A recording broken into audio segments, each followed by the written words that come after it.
নকশালবাড়ির খবরের দিকে নজর রাখবো। ফুড ডেলিভারির আড়ালে মাদক পাচার, দার্জিলিং এর খড়িবাড়িতে বানচাল ছক, কোটি টাকার মাদক সহ জালে এক। খড়িবাড়ির ডুমরিয়ায় পুলিশ অভিযানে ধৃত। আমাদের সঙ্গে রয়েছেন প্রতিনিধি বিশ্বজিৎ মিশ্র। বিশ্বজিৎ, যাকে গ্রেফতার করা হয়েছে তার পরিচয় কি এবং কতদিন ধরে মাদক কারবার চলছিল?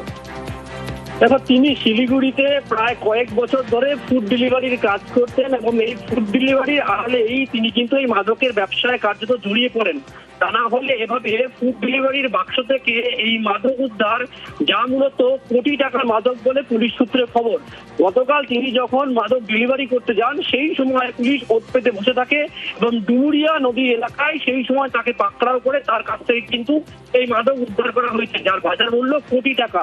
প্রায় 1 কিলো 18 গ্রাম এই ব্রাউন সুগার উদ্ধার করা হয়েছে এবং যাকে গ্রেফতার করা হয়েছে তিনি মূলত দক্ষিণ দিনাজপুরের গঙ্গারামপুরের বাসিন্দা।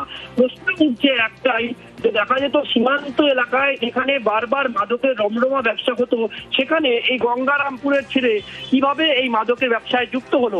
যদিও গোটা মহকুমা আদালতে পাঠানো হয়েছে এবং তারপরে তাকে রিমান্ডে নিয়ে মূলত তার কাছে এই ডেলিভারি করার ছক ছিল এবং এই মাদক কোথা থেকেই আসলো সেই সব বিষয়ে তদন্ত শুরু করবে খড়িবাড়ি থানার পুলিশ।